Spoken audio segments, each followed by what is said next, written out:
Welcome to the Conscious Crew podcast. I'm DJ Marty, and today we have our special guest here from Inner Space, Brandy, and as always, Rodney Ryan down in the end. Today's topic is going to be self-mastery. You brought this to the table. What do you have for us today? Oh, so much. Awesome. A lot of people will say, like, what is self-mastery? And then they expect me to, like, say the definition of it. And I actually don't even know the real definition. I've never even looked it up. Right. Self-mastery. It's just something that, along the years, I always tried to figure out what I was doing. What do I have to offer, you know? And along this journey of trying to figure out what I have to offer the world, I was working on myself constantly. People would say, like, oh, how do you do what you do? And how do you live the way you live and think the way that you think? And I would just always have these breadcrumbs and these bits of things for people, you know? And they'd be like, oh, that's great, you know, follow that breadcrumb and do that thing. And it was actually just over the past year that I realized, like, that topic is, like, self-mastery. Right. Of myself. And I also got into this big imposter syndrome, which I think everybody's guilty of. You know, who am I to share about this? Who am I to talk about whatever topic I feel passionate about, or that I know that I'm really passionate about? And I even had it come up this morning. I was talking to a friend on a voice text, and I said, oh man, that imposter syndrome popped up in me today. Like, who am I to talk about self-mastery? And then I instantly was able to, like, transmute that and alchemize it and be like, well, it's just about myself. It's what I've been doing for myself, the tools that I've been using for myself. Absolutely. Sharing my story. So nobody is better at sharing their own self-mastery than their self. Right. Sure. And in the collective, if we're all just other selves, how can we not benefit by sharing? Sure. So we're just sharing our experience, right? Yeah. So who better to do that than yourself? Right. Yeah. So it's not like, here's how to accomplish self-mastery. Here's some things that maybe worked for me. Yeah. So. And what's working for you, and tell me about it, and how, is there a breadcrumb there for me that I can, you know, pick up for my own self? That's what we're all doing. I agree. Oh, absolutely. Absolutely. I think, well, a lot of people talk about enlightenment. I don't think there's ever a place that you reach as far as enlightenment. It's like as soon as you get to a plateau where you're like, oh, I know this, I'm feeling good about this, well, then you're going to expand again. So it's self-mastery is continuous. Yes. Yeah. You know, it's almost infinite because as far as you want to go with it within your own life, you know. Yeah. As long as you keep seeking, right? Seeking more information. You're not putting those blocks up in your life and say, oh, I've got this figured out. Yeah. You know, as long as you're continuing on your own journey. Yeah. Definitely. Absolutely. I agree with that. So we're so proud that you're one of our sponsors, and you've really helped us in marketing and things over at Inner Space for our Conscious Kickback that's coming up on March 13th. If you didn't know, be sure to check that out on our Facebook page. But I've really noticed that you guys are doing a lot of great things over at Inner Space, from the Salt Lounge to tell us a little bit more about some of the things that you guys offer over at Inner Space. Yeah. Well, Inner Space we call it an integration center for self-mastery. Okay. A whole bunch of tools, just a big building full of tools for people to come and experience for their own selves. Beautiful building. Yeah, thank you. Yeah, I loved it. Thank you. It's the old Owen Christo building. So sometimes people are like, ooh, that building. You know, like older generations that might have experience with getting their cars towed away. No. We don't tow cars. That is that building. I didn't even recognize it. Transmuted the energy of the building. So, but we have a 6,000 square foot building that has a movement space that also doubles as like a large workshop and retreat space. It's 1,300 square foot. Our movement classes really focus on releasing trauma trapped in the body. So it's much more than fitness. It's like working out your soul, right? Instead of just working out your body. Absolutely. We have mindfulness classes. We have lots of sound modalities that go on there. Sound baths, we have sound showers, we have sound plus breath. Lots of very easy to step into things go on in that space. For people don't have to, they can just show up for themselves without expectation of having to do a lot of work. It's very easy to lay there and feel sound. Yeah, and feel absolutely. and feel the benefits. And then from that, people think, wow, that felt really good. And here's my experience during that. And this is what came up for me. And from there, they can kind of do their own self-exploration. So other parts of the building, we have a workshop space, which is tables and chairs set up. It's really open. We have murals painted in there by Zachary Brown. He's a local visionary artist. Oh, really? You can find him on Instagram, Visionary Voyager. Okay. He did all the murals inside of our building. But in this workshop Those space... are neat. Yeah. I actually remember seeing a lot of those. Yeah. Oh, they're just amazing. And his work is just extraordinary. We hope to have the murals evolve as our building and the consciousness of the collective evolves too. Awesome.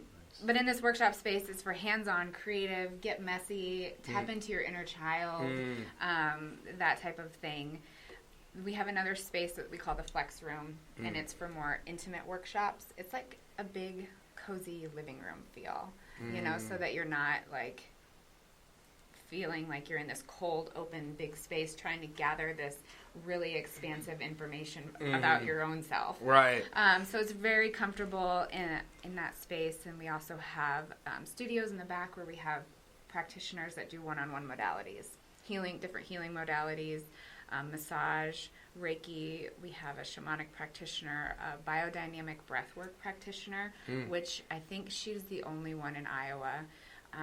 And then we have a chiropractor back there who specializes on like trapped emotions in the body. Not just like you need adjusted, this vertebrae hurts, but like here's the energetics behind why that disc keeps slipping. Is this what's going on in your life? You know, she's a nervous system doctor instead of just, you know, she's not just working on your bones. She's working on your nervous system, keeping you in parasympathetic state versus sympathetic. So staying in that rest and digest and out of that fight or flight as much as possible. Awesome. That's kind of the whole goal of the whole building. Right.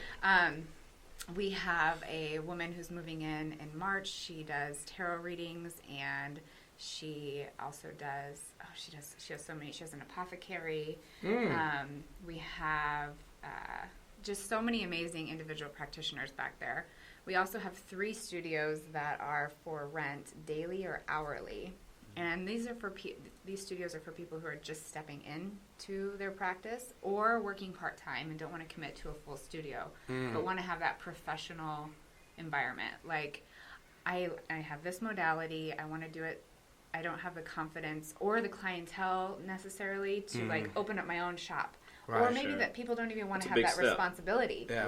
Right. Or they don't want to do it out of their house. So we have that at very affordable rates for hourly and daily. And we did that because when Alicia, the other owner, and I were kind of stepping into our modalities years ago, working out of our house, or Alicia would rent a space that was almost the same price that she would have to charge a client. Right. So, like, that's not sustainable. Yeah. So a lot of the creation of Inner Space was how can we support not only the public with their growth and evolution and self-mastery, but the practitioners, Right. and what they want to do. That's amazing. So that's awesome. So I have a question. So where did your journey in the conscious type of business start? What got you interested in that? So, That's probably a long story, but I want to hear it. No, that's fine. When I was younger, I, like, really little, I kept having people say, like, oh, you have, like, these gifts, or I would speak something before somebody would say something, and I didn't have any idea because I was little, and they'd be like, why did you just say that, you know? And I remember one really, I don't remember what I said, but I was camping, and my dad and mom's friend was there, and he was, like, being really theatrical by the bonfire, and all of a sudden, I, like, dropped down to my knees and started yelling, like, Stella! And they were like, you just completed what he was doing, like the theatrics that he was doing, and I had no idea. I just felt like I should do that. Yeah. I was like 6 or 7, oh, you know? That's like amazing. I was little. I had no idea. So all these little things kept popping up, and then, you know, eventually society tells you that that's not okay. You know, you have all this conditioning that's layered on top of your gifts, and it's like, that's not okay, turn that off, it's not okay to show that. You know, it goes all the way back to, like, women were burned for showing their gifts, of even just learning how to work with herbal medicines. Right. Oh, yeah. I love the time that we live in because it's an information age. Yes. And it's not, everything isn't as, you know, what's the word I'm looking Taboo. for? Taboo. Yeah, Right. That's a perfect word. Yeah. And I think that's where we're moving as humankind. Yeah. We're moving towards a more enlightened stage. Yeah, you know? absolutely. And supporting everybody along the way instead of saying, oh, no, turn that light off. Don't show that light, you know, or dim that just a little bit. It's more like, no, shine, baby. Like, you know, let it out. So it's really, I have no hard feelings for that part of my life where it was like, and I don't even know who said turn it off, but it's just layers upon layers. And then Society told you that. Yes. Yeah, that's what it is. And then growing up, and I had ADD and all these things, and they had me go through these tests, these IQ tests. My IQ was super high when I was little, and then they just kept, you know, I got a little bit older, and they medicated me. And then I got smart and realized I could sell my medication. You know, like, I was like, how can I? Right, you know, right. I was always kind of like one step ahead, like, how can Right, yeah. And then from that, I turned to using cocaine, and I was hard into drugs in high school and out right after high school. And I was just going down this place that was just not good, and I knew that it wasn't, and I was able to pull myself out of that without any, like, rehab or anything. It was just like one day I was like, this is not okay, you know? That's awesome. From that, I was a hairdresser for 15 years. I struggled on and off with alcohol, still trying to cap that. You know, I had these gifts coming out, and there was something that was like, no, you know, this conditioning of, like, dim that, you know, numb yourself, get back down to the level of where, you know, not like there's hierarchy or anything, but to the level of the collective consciousness for a while, because you're not ready to... People aren't ready for all of that. And so over the past 15 years, I was a hairdresser. I would stand behind the chair and talk to people. And like going to the hairdresser is like going to a counselor, right? Or, absolutely. You know, a therapist. Yeah, absolutely. You sit down in the chair and you just kind of let it all out. And what I started to realize, especially after I had my son, it like opened up a portal inside of me. You know, as women and men, we all have a womb space. Even men do, and it's the creation, the creatrix of everything that is. And so after I had my son, this portal opened up, and I noticed when I was standing behind a chair talking to people and they were telling me things, I would start to receive messages, and I would just give them the message, and I didn't know where it was coming from, but I would just, hey, here, this is for you, and it was kind of like, wow, how did you know that, or how did you know to say that? And I didn't know, but I was just unfiltered. Here it is. Intuitive. And yeah. Very intuitive. Yeah. And it was a very safe space for me to do that because I was one-on-one in my studio. Nobody else could hear me or, you know, and it was just comfortable. And then I recognized how comfortable I was getting, and then I was like, well, it's time to grow. Yeah. You know, you just have those steps and absolutely. those stages where you're getting those growing pains and everything's pulling at you that, yes, this is what you were supposed to be doing in the time. So I never look back and say, oh, why did I do that for so long? But it was like, it's time to shift. It's time to evolve. It's time to start taking care of yourself instead of everybody who's behind the chair. Definitely. And then that's when I kind of stepped into that's self-mastery, like just constantly taking care of myself. A lot of it was just coping with being an empath and taking on everybody's shit pretty much. When I was standing behind the chair, I didn't mind it. Right. I would gladly take it with love, but I had to like do all this work to like, that's not mine. Protect your energy. Yeah. And then through that process, more started unfolding, and I started attending more workshops and visiting different healers, different modalities, and then I started stepping up my game and going to really big retreats and intensives and immersions and traveling everywhere to gather more information because we didn't have that here. Right. You know? Or we did, but people weren't stepping into it yet. Sure. You know? Yeah. And Let me ask you a question. So, along the lines of the, like, doing the retreats, okay, the person I learned Reiki from, she is always telling me, well, you do everything on your own. You don't study with anybody else. Do you feel that there is an advantage to studying with other people? Or do you feel like, I mean, not that there's a right or wrong, but I guess that there's advantages to both ways. Which one do you think would be more effective to somebody who is, just for example, say they're hearing the Conscious Crew podcast and they're like, okay, so that's interesting, I want to learn. Do you suggest people go out on their own and learn first, or do you suggest them to get with a group of people?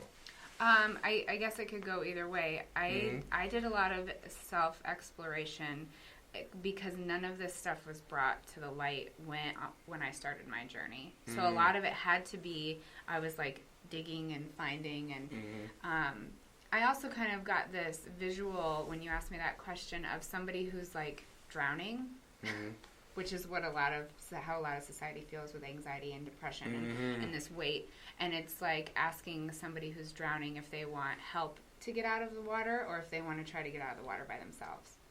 Right. So it's not that I ever was seeking a teacher. I don't have like a specific teacher. I have lots of mentors. But I went to the retreats and the immersions for myself to help me clear space so I could access more information on my own. Does that make sense? Oh, absolutely. And also the connections with the people there. Because there's times that I've been to things and it's like the content or the information might not be new to me or might not be something I'm incredibly interested in, but there's a connection that I've made there, this little golden nugget. That's why I always talk about like this little golden nugget. Even if you've already, done your ABCs and and you don't want to go to an ABC class, but like the basics of mastering yourself.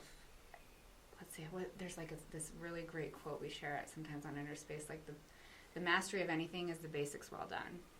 So I like that. Yeah, absolutely. I love that. I love revisiting that. Like we're never too good to revisit things. And so I would say for somebody who's listening and might be like, how do I, where do I start? What do I do? That's exactly why we created Inner Space. Perfect. And that's exactly why we offer the variety of things that we offer, is because not one size fits all. We're not one center for one type of meditation. And you're not trying to tell, well, this is the only way to get where you want to be. Yes. Right. Yeah. Or here's where you want to be. Yeah. Even. Not even telling you where you want to be. Right. It's like, hey, come explore the different parts of yourself. Alicia and I created this because this is something we wish would have existed when we had started. That's how you know you're on the right track, because you're following your own journey, providing things that you wish that you had had. Yeah. For me, it's like listening to that voice. So everyone has that voice, like you're saying, should I go to a group? Should I go? I would just follow the trail, like you said, the breadcrumbs. That's kind of what I've always done. I always consider myself a maven of like continual learning, always trying to learn more. If I hear something, okay, what exactly does that mean? So I'll dive further into that. Or if an opportunity comes my way or crosses my path, then I'll follow that. So I think that's important for people to kind of just follow your own journey. If you have a thought, man, I really wish I knew more about this. Like, don't wait. Find a way to make that. Yeah, find a way to go ahead and follow that thought. And without judgment. That's so, everybody, I'm guilty of it. Every single person judges themselves or judges their thoughts. Or, I'm curious about that, but no, this. Or, but my grandmother said this. Or also checking in with yourself and who's answering you is the big thing. When you ask yourself a question, who's answering? Is it your conditioning? Is it your higher self? Is it whatever you want to call it? Who is answering the question? And is that answer there to support you, or is it there to like keep you comfortable or sabotage you from being the expansive being of love that you are? Right. I always call it like following your knowing. Yes. You know. Yeah. The thing to go back to what we were talking about with the groups and things, and doing things on my own. I've always been myself as an individual. I'm very there's something in me that's rebellious. So if I read something or study something, I'll be like, okay, I like that. That's crap.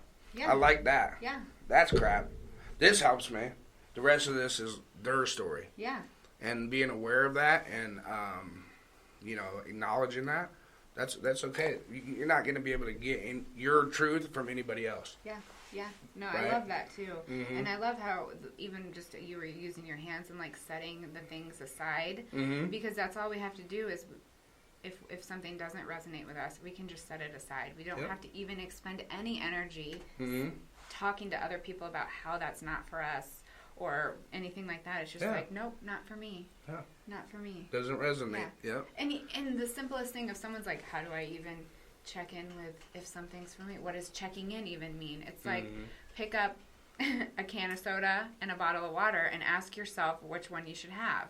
Not which one you want, but which one you should have. Like, that's the easiest thing to gauge your own radar if you're like, I have no idea. I love that. Some people will even hear like, oh, just check in with yourself. And they're like, I don't know. Well, how do I check? Yeah, how do I check? Yeah, right. Am I supposed to like text myself? And that's kind of like where meditation would come in. You know, you talked about clearing your mind, creating space for yourself to kind of listen to your own intuition, or hear your inner voice, your spirit, energy, whatever you want to call it.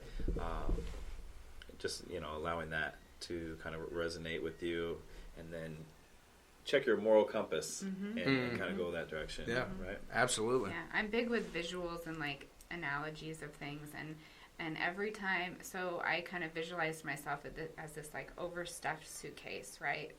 At such a young age, I was just full, couldn't take in anything else, and it's like every time that I would say yes to myself and try something new, or start with meditation. I started with meditation on YouTube, listening to mantra-based Om Mani Padme Hum, and I would just say that I would try that. And then I stepped into silent mantra on my own, 20 minutes twice a day, and my meditation journey kind of evolved. And as I said yes to myself, it would be like somebody was taking a piece out of the bag, taking a piece, what wasn't needed or what I didn't need anymore. It wasn't like I never needed it. It was there for a reason. I just didn't need it anymore. And then it opened up all this space in this suitcase for all this new to come in, this unknown to come into me. Like that saying, when the student is ready, the teacher will appear. Yeah, absolutely. Yeah, absolutely. It's also like you can look at places where you maybe need some advancement or some self-work. Maybe if you're struggling financially, or you're angry, just wherever, relationships, those different areas, you can look to kind of study in those areas. So not always just listening, but if you're not quite getting those intuitive messages, then you can just maybe look into where you feel like you need more help. Yeah. Oh, absolutely. And starting small. I think we're all getting those messages. It's just what we're judging them as in our mind. Yeah, there we go. I agree with that. How they're coming in, or judging what they're saying, or being fearful of those thoughts and things, or things that we think we shouldn't look at, parts of ourselves that we shouldn't look at. Those are the parts that we need to look at. That's where you should go. That nothing is taboo anymore. Right. What would you define the word judgment as? If somebody was like, okay, so if you're judging, what would be a description of that? Or I think you're going back to we had this discussion once last week, right? Yeah. So we've been kind of bouncing this. Yeah. And me and Rodney kind of had different perspectives on this. If I could just kind of get absolutely. A little bit. So Rodney said that your perspective, if I'm not wrong, is that you think that judgment is a negative connotation. I wouldn't say it's negative. It's if I had to describe it to someone, it would be an emotionally charged point of view. Okay. And on my perspective, I was saying kind of like everyone has a judgment of sorts. Like you see someone, it's you would like to say that, or maybe working towards not judging. Mm-hmm. But if you see someone, you may have a judgment of them. And so... We want your perspective. What's My your perspective on that? Of what a judgment is? Yeah, or just judgment in general. Judgment in general. Anytime you look at something and it's not, and you're not thinking with love or compassion. I love that. I love that. Perfect. And then, also, if you're having a moment where you're feeling judgment, where you can't look at something with compassion and love, even the most darkest things deserve that. They deserve it the most. But also, then if you can't, then what part of that you're seeing in someone else that you are making a judgment on, are you not having love and compassion for yourself for? I've heard that school of thought where, say I don't like something about somebody, that there's an element of that in myself. It's mirrored, yeah. But also, it is a great. That's like one of the. Nothing's so easy, but I say an easy tool is self-reflection of not necessarily that exact situation or that exact scenario, but what is kind of triggering that judgment of how somebody did something or how you think it should have been done, or their choices are not okay, but they're their own choices. So what choices in my life am I making that maybe I'm not okay with, and what do I need to love on myself more? What parts need a little bit more? Beautiful. Do you know who Ram Dass is? Ram Dass? I know who he is, but I haven't studied him much. Oh, so we just showed his newest documentary film at Inner Space. We'll probably have another showing soon, but he has a philosophy on looking at other people. I'm not quoting him verbatim. So when you go outside and you see a tree and it's like crinkled and crooked and you always find the beauty in it, and you're like, oh, that tree's like that, and that one's a little smaller, and that's okay, and that one's really big and beautiful, but they're all beautiful. We don't go outside and judge trees. We just have an awareness and recognize that they're all different and they're all doing their own thing. So why do we do that to people? So then, so people are trees. Just go look at people like trees. Yeah. They're about judgment. Right. That's beautiful. Look I love at that. people like trees. Yep. It's so simple. The more that what I'm learning this year for myself is like to simplify and going back to the basics. And the more we can simplify things, the more that we can get into our heart and out of our head. When there's a situation that feels really complicated, I'm like, what needs to be simplified here? And then I take a moment and just kind of get back into my heart space, and it's a lot smoother to simplify. Yeah. Something I've noticed is controlling your surroundings. So, if you're around negativity, if you're watching, even in your music, different things, we are in at least a certain aspect, we're a product of our environment. We pick up from things around us. So I would say part of self-mastery is kind of like controlling your environment around you, and in that way you're not kind of basking in this a lifestyle that you don't want to pursue. I think that's an important aspect. And as far as being able to clear that space and those things, I feel like that's done wonders for me to, like you said, like we've all been through different things in our life, and once you can get out of that space and surround yourself either in your own sanctuary and be able to kind of, if you're into whatever your passions are, live in those and live around people that are in those. Even down to social media. I used to have a lot of people online and different videos that are negative, people fighting and all this different nonsense. And once I removed all of those away, and I said, well, I'm really into DJing, so I'm only going to follow close friends, supportive people, DJs, mentors, people that are doing the things that I want to do. It really kind of changed my life in a way of being able to just have my mental space clear and focused on what I want to pursue.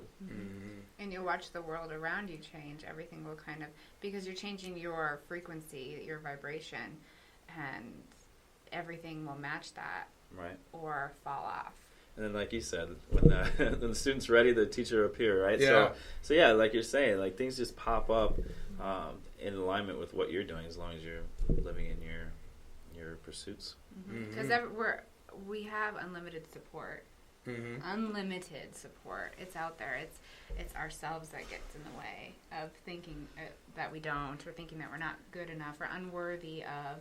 It's there. It's just a matter of, like you mentioned, like kind of clearing that space around you. And there's a lot of work that goes into that too, because maybe you recognize that a relationship that you have with a very close family member doesn't fit in your boundaries that you set for I've yourself. thought about that before, and so like, of course, you need to still associate with them, but just maybe in different ways. Right, in different ways. Limited amounts of time. And that's where the work comes in that we have to do on ourselves. That's why it's not like we can't run around changing other people. Yep. That's where we have to do that the work stinks, on ourselves. That's one of the struggles I went through. It is. You can't control other people's choices. Right.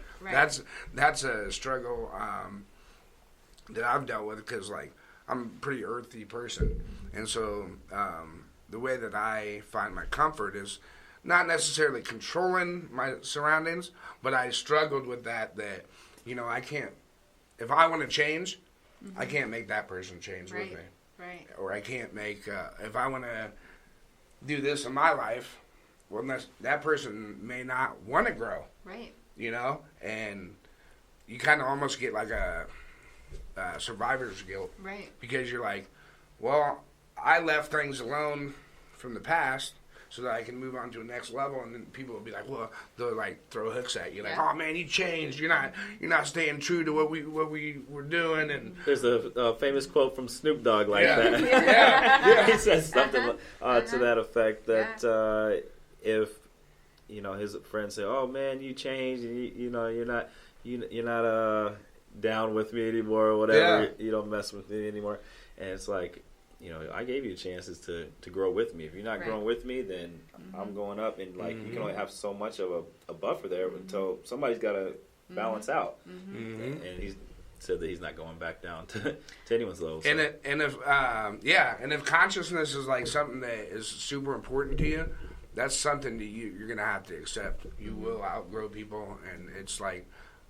I mean, it's kind of like bittersweet, kind of. It is. It is. It's like, I'm so glad with what I'm doing, but then you're like, man, I kind of left some people behind, but this is what I'm called to do. Right. So there's also attachment with that. So working through, like, all of these are things to work through. We have, when we have guilt because of how we feel like, even if it's like your mother or your father or somebody very close to you, and it's like, I have to work on all this, process all these emotions that I'm feeling, all this stuff that's coming up.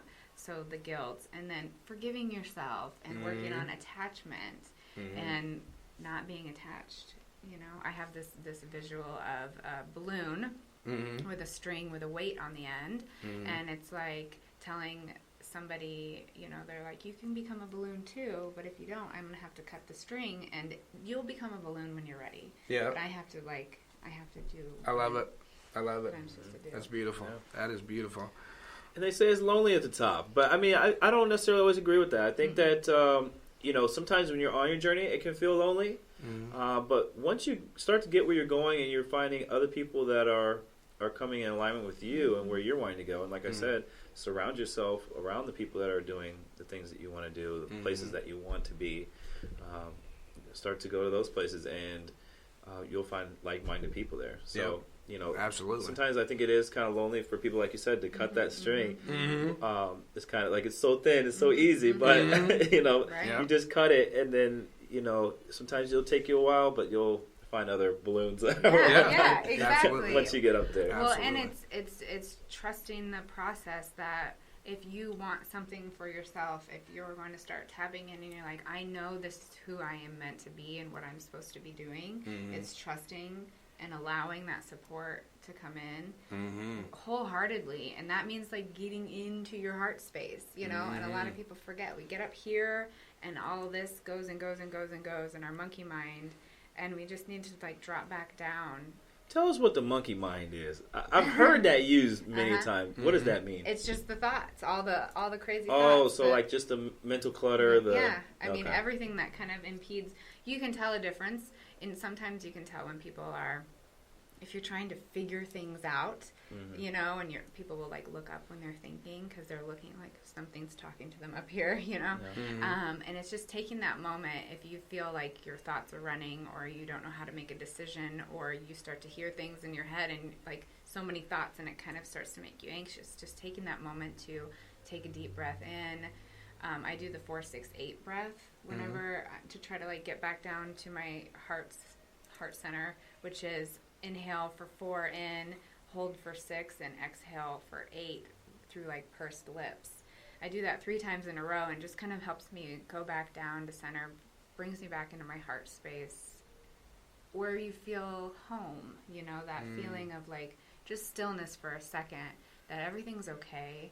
You know, when I stay here for a moment, then I can get clarity on what's next.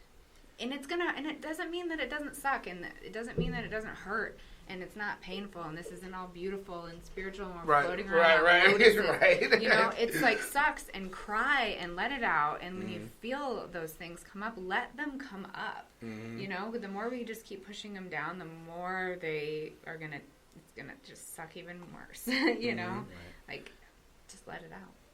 So with the monkey mind, what you're saying is like so the mental scramble. So when it's kind of, to me, that could be a place where people's intuition gets confused with their logical or their you know.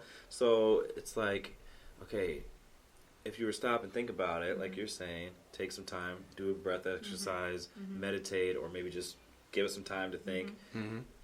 Maybe you would get to more clarity. But say someone's having a struggle, they're upset about a situation, and you know, they don't give that time to clear, so they just jump to their, well, I need to figure this out now, and then, you know. Yeah. There's like a check-in point. Am I trying to figure something out? Right. Because I used to be there. Yeah, I did. I was too, and I catch myself. I mean, this is a constant evolution. Yeah, being business people, that's one of the main struggles I've had to deal with is the monkey mind, because it's like, okay, percentages, accounts receivable, accounts payable, you know, taxes, money, numbers, and it was, but that went back to I think I shared this tool before, and like I said, it's not going to work for everybody, but what I do personally is in my head, as loud as I can say it, stop. Yeah. Stop. And then that'll give you a chance to be like, okay, I'm going to grab this and just look at this for a second. Because Marty's like my best friend, and he knows that I'm a rambler. Sometimes we'll get on the phone, and I'll be like, hey, I got this idea. And then by the time that I've finished that idea, I've jumped all the way over here to talk about this idea and vice versa, you know. Well, so. And that's like more, now when you feel that way, there's also what just popped in was like that creative flow, that flow state process too, you know. So also understanding, is that coming through flow state, or is that a whole bunch of stuff in my head feeding me lies and trying to distract me from getting to where I need to go? So I have an understanding, so the way to gauge that would be like how you feel. Yeah. So if you feel good about it and it's in a good vibe, then that's a good type of chatter. But if you're feeling bad, then it's a... If it's not making you feel, is it an empowered or disempowered thing? Is it something that's empowering perfect. You know? Like that's what it would be. I like that. Is it something that's empowering you, or is it thoughts that are trying to disempower you, make you feel smaller, like you can't, or it's too much, or it's overwhelming, or no, who's going to listen to you, or who's going to take you seriously, or don't talk about that. It's going to, you know, like nobody, all of that stuff we can kind of gauge by, is this like a cheerleader cheering me on? Like, yes, do that. It doesn't matter. Be fearless. Not be fearless, but be terrified of it. You know, like, yes, it's okay to be scared, instead of being like, oh, that's going to freak you out. Don't do that. There's so much stuff. There's so many layers to it all, like onion, you know. Yeah, there's no way we can put it in one podcast, because it's a lifetime journey. Yeah, and that's another reason why we created Inner Space, was because as people are peeling back the layers and going through this and experiencing this, okay, now I'm working on this. What about forgiveness? So I think we're going to start a Ho'oponopono every week or maybe several times a week. It's a forgiveness practice, and it is powerful. And do you want to share about that right now, or do you want to wait for people to come to the class? Oh, it doesn't matter. Yeah, because I'm knowledgeable of it? Honoponopono. Yeah, my Reiki master taught me that. Yes, and it's very forgiveness. We forget that we talk about forgiving other people for something that they did, but have we ever forgiven ourselves for any judgment placed on a situation, or because everything is really just like a thought, and what is true? It might be true for us, but is it truth? And there's all this other stuff that gets really complicated, but the simplest thing is forgiveness and the forgiveness practice. Yep. You can talk about it. Oh, okay. So Honoponopono, I don't remember the doctor's name, but the gist of the story is he was a psychologist, and he used this practice to heal a mental ward from a distance. The practice is, I love you. Please forgive me. I'm sorry and thank you. And you're not saying this to an individual. You're saying this to your inner self and to the universe. This is an ancient, Hawaiian practice. And basically what it does, if you have to say it from a practical perspective, is when we're going through things, we bring up energy. And what it does is it waves the energy and clears. That's the way I would say. Yeah, that's what I would say. Yeah. And then you get back to 0 point, which is the point of choice. Yeah. That's a really powerful thing, because, as you know, like you said earlier, in business, things come up, and they don't go exactly the way wait, I planned it to go this way, and then someone else or some outside force did something that threw me off. And earlier on in my journey, I may have gotten up, like I said, jumped on someone. Hey, what the heck? You said this or that. But getting back to that point is okay, so how do we want to handle this? Because if you just go off that emotional response, yes. Oh man, yeah. That's where the trouble comes in with so many of the problems we see in the communities. But yeah, so even without knowing a lot about that, I've practiced a lot of that, and I think that is a key thing for a lot of people dealing with a variety of different. I mean, anything. Things. If you are interested in the practice, you can literally just sit down and close your eyes, and the first situation that pops in your brain, I remember the first time I did it, and the first situation that popped into my brain was something that happened when I was 2, and it was an interaction I had with my grandmother. And I'm and then I start to kind of judge myself a little bit on, is that what I should be forgiving? We kind of go through, even happens for me. It's no, I don't want to forgive that. I want to forgive this. It's no, this is what you need to do. And what I like how you said, it just kind of clears it. And what it does is just kind of removes the memory from your DNA, not the memory of the situation, but the feeling, the charge behind it. And so and then going back to 0 point, I love that you brought that up, the point of choice, because ultimately to think of those situations and not feel anything in our body, like constriction or contraction anywhere in our bodies, when we think of those situations, we're free of any emotional trauma or anything that we're holding on to when we think of that situation. It could even be oh gosh, I got my boss the wrong kind of coffee on Thursday, and holding on to that, Ho'oponopono that, Oprah, you get a Ho'oponopono, you get a Ho'oponopono. Right, yeah. Me and Marty have talked about this a lot, about learning from our kids. Oh. Okay, so a lesson that I learned from my youngest son. We'll just be in conversation, and we're diddle-daddling around the house, doing chores, da-da-da-da-da. And in conversation, he was like, well, that one time you yelled at me, right? And that's kind of I would say that would be a perfect mirror or reflection of how we collect all these points of view throughout life. You know, oh well, you can't do that. Like somebody will tell you, oh, you can't do that, or you're, you know, you have behavior disorders. I'm talking from my own perspective. You know, you never know how to listen, or you do this wrong. Well, that builds up. Oh yeah. And that, I believe, is the what's the word I'm looking for? It is the contrast that we need to break through to higher planes. Absolutely. You know? Struggle, I definitely believe that. People that struggle and have to push can make it, you know, they get stronger. Right. Can make it even higher. So. Yeah. Also, I want to rewrite the narrative on that. I feel, I mean, as we're moving into 2020 and the energies that are here supporting us now, in this, like, we're in the golden age of Aquarius, right? And I'm not an astrologer or anything like that, but the energies are here to support us to kind of get out of that. You have to struggle, you have to sacrifice to be your best self, to show up for your best self.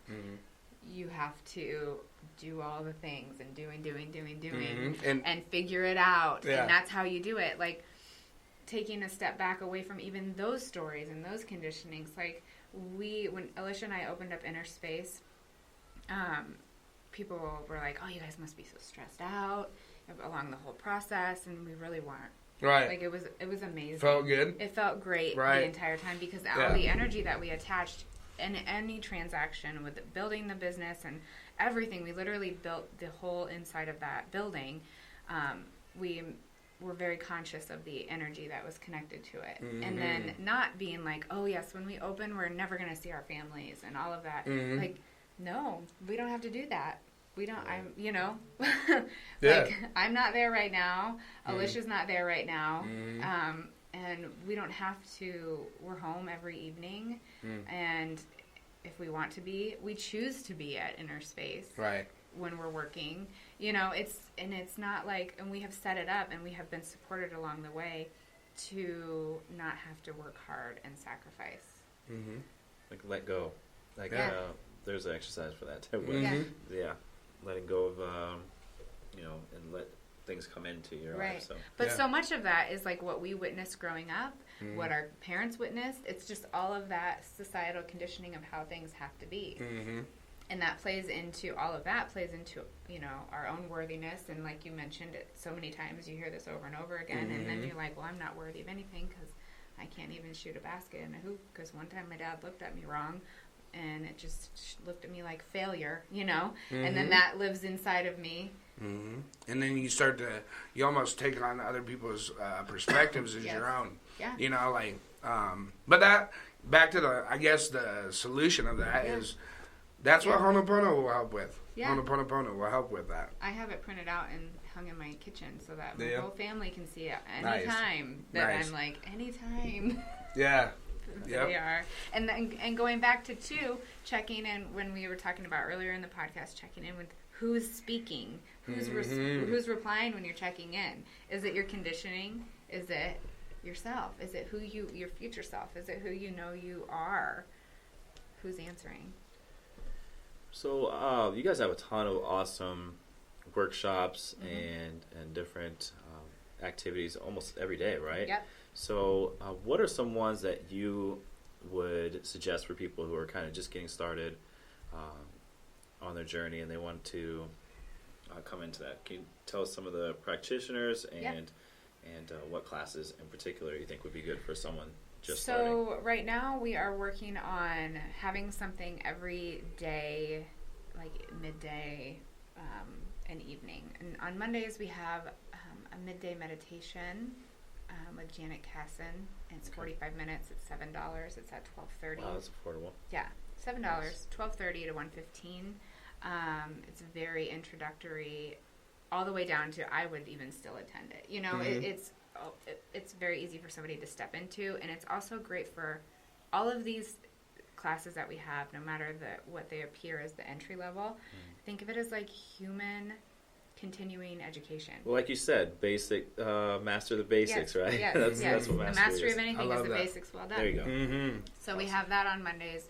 At 10:30 on Mondays, we have sound showers, 10:30 to 11:30. You just lay on a mat, and Carlin Marin is the facilitator for that, and it's Tibetan singing bowls and tuning forks. And she comes and tunes with your energy field with sound healing. It's just like a shower of just releasing the energetic gunk that may be built up from the week before or the weekend. We also have those on Monday nights. We have Sound Plus Breath on Thursday afternoon or Thursday lunchtime. No, I think that's at 10:30 too. We have so much going on. But they can always check your website. Check our website, innerspacedsm.com. Click on calendar, and you can see what's going on the week and flip through and look at all the weeks. We have short things. We have longer workshops.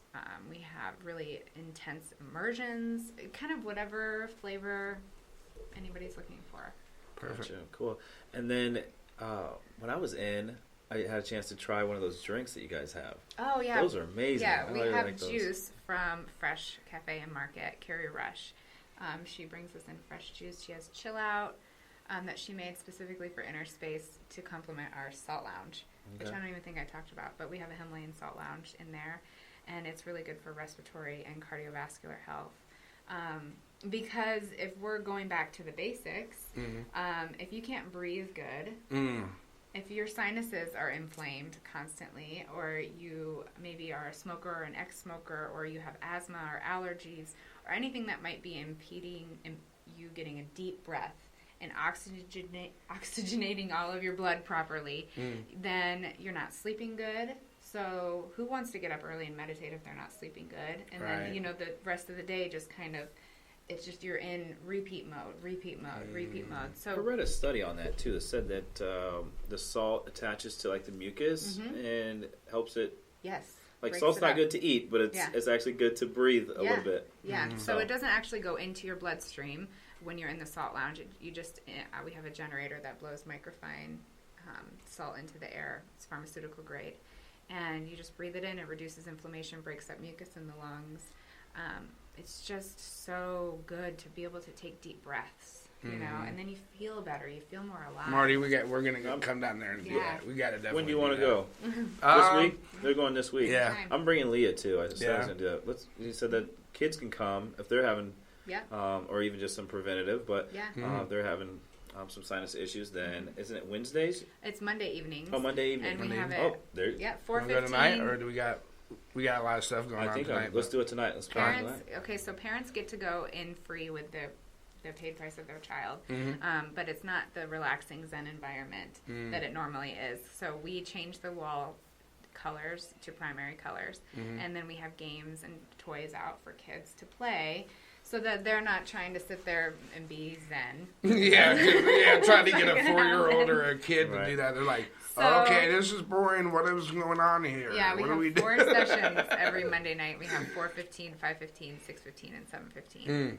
And it's $35. And the parents get to come for free, so you also get the benefits. And each parent can bring up to 3 children. And it's Do you find that there's kids or parents that are interested in having their kids learn to meditate and do yoga, these type of holistic things?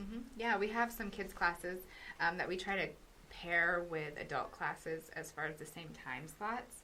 So we don't offer any sort of daycare, but if mom and dad or guardian wants to go to like a breath work class and they're like, well, I have my kids and both mom and dad want to go, we want to have an environment that supports all the parents working on themselves, and then we might have a kids mindfulness class or a hands-on art class or something that kind of digs more into that mindfulness practice at the same time with the children, or kids yoga. That's awesome, because there's actually times where I'm like, I'd like to go, but I have my daughter, my daughters. So, and same thing with Rodney. And we had talked a little bit about how our kids run around with us a lot, but I didn't know if that would have been something that would be appropriate. But that's awesome. Yeah. Cool. Yep. It's and amazing. some of our practitioners see children in the back, like the healing practitioners. My son is 9, and he's seen a couple of them back there, and he'll lay on a Reiki table and nice. And awesome.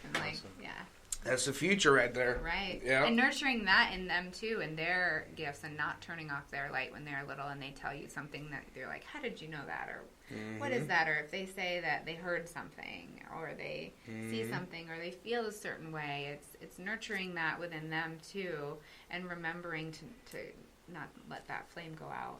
Because it's really hard to reignite that flame when you're older. I agree. And if you didn't get a chance to check out our Nurturing Creativity, which kind of goes hand in hand with that, you can check that out. It released last week. So if you're just checking out this week, be sure to check out your Spotify Conscious Crew podcast for last week's episode, and be sure to watch that one as well. Inner child stuff, man. I'll tell you. Yeah. We were talking last week. We were talking about nurturing creativity. Yeah, that was a good one. Yeah. So one thing that we had talked about a little earlier, and that keeps coming to mind, is that, man, I'm so busy. I wish that I had time to come to Inner Space, and so I'm like, if I just get this done, if I just get that done, and I just work hard now, maybe later I'll have more time to do self-work. I know that's not right, but do you have any tools on, when is a good time to go ahead and get into that, to take the time for myself to grow? I think it's important to find a balance and remember that we are human beings, right? We're not human doings. Love it. So there is, and remembering that there is productivity in rest, and there's productivity in taking care of ourselves, and whatever that means, it self-care can mean anything. It can be tying your shoes if you don't normally, it can be getting up out of bed 5 minutes earlier. It doesn't have to be these grandiose things, and it doesn't have to be this luxury bubble bath or anything. But always taking that time to remember that you're a human. And a lot of times, most of the time, that constant response to having to do. If we peel back the layer, and it's not we've kind of worked through that layer of conditioning of we have to work hard to get results and sacrifice. So beyond that, if we're still finding that we're just constantly doing and never satisfied or never taking time for ourselves, most of the time it's a distraction, and it's a trauma response to something that needs attention, but we're not giving it attention. So that I don't have time for this, I don't have time to take care of myself, I have to do this, or I have to have this done, and all of that, it's distraction. So another check-in point would be, am I distracting myself right now? And a good thing to look at for that, too, is screen time on our phones. They have that magical thing where we can look at how long we've been on it. When somebody showed me that, I was like, oh my gosh. Right. Distraction is huge for me. It's definitely something I catch myself doing it all the time, because what's comfortable? Distracting myself. What's terrifying? Growth and expansion. So it's definitely uncomfortable. Growth is very uncomfortable. Yeah, and so if you're comfortable, then you probably need you're ready to do a little more, right? And so I think it's less of how can I make time to do the things, because we have an unlimited amount of time. It's infinite. Time really doesn't exist in my world. It's what am I doing with that time, that time that I have, and what am I distracting myself, and what am I distracting myself? Time is another podcast. We could talk about a podcast. We could talk for 2 hours on what time is. I'd probably go and say prioritization is probably maybe one place where we're missing the key, because like you're saying, you don't have to set the candles around the bath and do all that. It's just take 5 minutes. Is this a priority? Take 15 minutes to do something. Right. I don't mean to get too personal, but I think that you have been getting better, Marty, because, well, not better, but you have been practicing that, just in the fact that, I'll call you on a Saturday night, and I'm ready to work, and you're like, hey, buddy, I'm chilling tonight. Yeah. That's self-care. Yeah. I'm like, yeah, understood. Yeah. I'll go over here and do what I'm doing. Yeah. But no, you have to do that. There's some days where I'm like, I'm not going to do anything today. Where I'm at on my journey is, I think I would like I said, to make it to more, schedule more things that I want to do. But, it's I do my meditations, on my, what is that? Use Insight Timer. Insight Timer. On my Insight Timer app. But, and then after that, it's just come do this, go do that, meeting. And then I'm get home too. So we still do obviously waste a lot of time on our phones. I think that's a great point. And it's even in that you mentioned, Rodney, with are we doing when you're not doing something, when you're like, I'm just going to chill tonight? Mm-hmm. What are we doing when we're chilling? Are we still distracting ourselves? Mm-hmm. You know? Right. I know for me, because I receive so much information just like shooting in, that I distract myself so that I don't even get that. So even in sometimes when I'm in rest chill mode and I'm like, I'm resting, rest is productive, but I'm still thinking about business I'm or like, something. that book that I really should be reading, or not should. I don't like to should on myself. So that book that I want to read, that I've been really interested in, you know, that I bought, I really want to read that, but I have a fear if I read that book, it's going to unlock a different part of me that's going to be more free and expansive.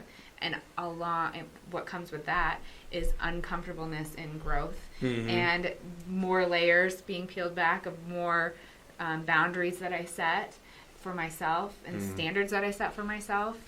So it's like, it's just a spiral. You just go deeper and deeper. But that constant doing, I always recommend that people check in with themselves. And is it as a distraction? Is it it's a trauma response? Yeah, I definitely became aware of the fact that, like, being like a workaholic can be self-abusive. And, you know, me and Marty have had conversations about that, and that's when I tried to consciously be like, okay, I'm going to slow down sometimes and just be. Like, if it's just, like I think we talked about it in a different podcast, just playing with my son. That's like a way that I get present, or walking. Yeah.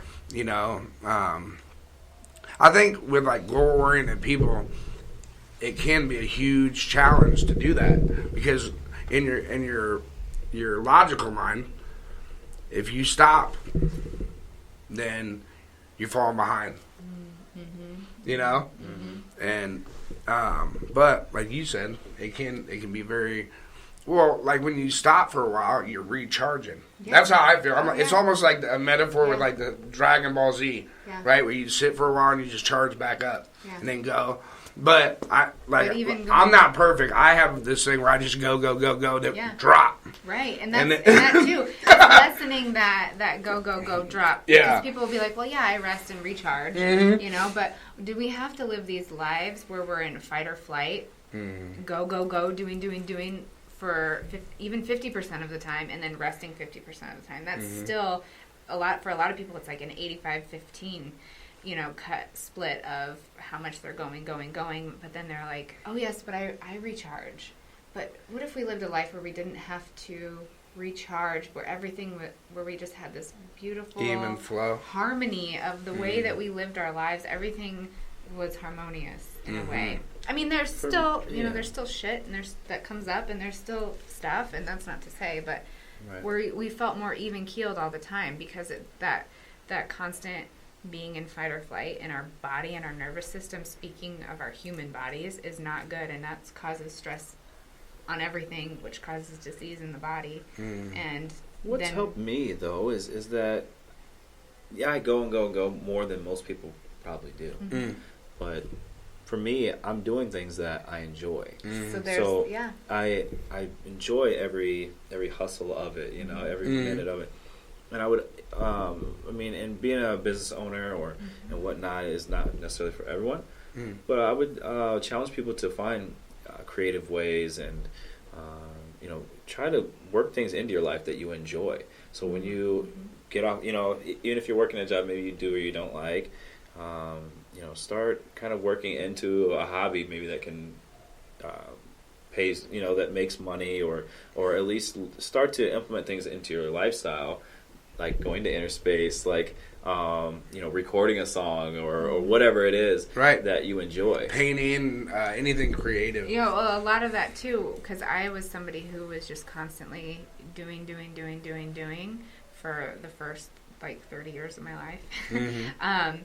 And when somebody asked me what I like to do for fun, I had no idea. I'm like, I have no idea. And then I started to have this huge guilt and judgment and shame on myself, because I'm like, how do I not know what I like to do or what's fun? And then it was this spiral of not good feeling of unworthiness of even being able to have fun. And I not relate knowing, to that. But tapping into the inner child. So somebody had told me once, what did you like to do when you were young that you stopped doing? Mm-hmm. And I was like, oh. Yeah. For me, it was music. What was it for you? Writing. What about you, Rodney? For me? Yeah. Definitely music, writing. My big challenge is my workaholicness. So I had to go back to being able to play. Mm-hmm. Whatever it is, play. Play basketball. Yeah. You know what I mean? Do Play it. you know. Play is huge. We forget and we encourage it with our children, right? Yeah. And then eventually along the way we're like, okay, that's enough play. Now it's time to be an adult. Yeah. And it's like, wait a minute, no, I'm still that person. I still want to play. I have to bring that up. How do I play? Yeah. I have to bring that up because I related to what you said because for a long time I was like reading books like do what makes you happy and this and that. I'm like, dude, I do not know what makes me happy. Yeah. Right? Yeah. So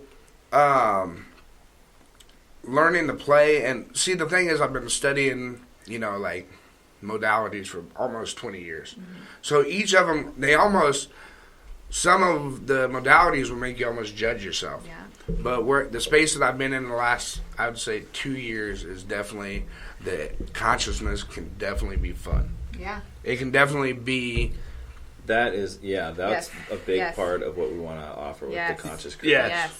That's a huge part of it. Yeah. So, that people can come out, still have fun, do the kickback, or listen to music that's not just, only meditation music, but has aspects of it. Yeah. That's positive, that's enlightening, Yeah. and is not perpetuating the crap. Yeah. That we hear in a lot of the music now. So. Yeah. That's what have you ran into that where like your clientele or people that come to your space are real serious? Because I've ran into that, like where people are like, "Well, no, you have to you have to be harmless. No, you have to be." It's like that doesn't feel good to me. It doesn't feel light. Like let's have some fun. Yeah, let's have some fun with it. We have all sorts of facilitators. What's great with the facilitators is that they get to show up and do what they do, how they do it. As long as, Alicia and I meet with everybody first to make sure that, just that it aligns with the whole mission of Inner Space first.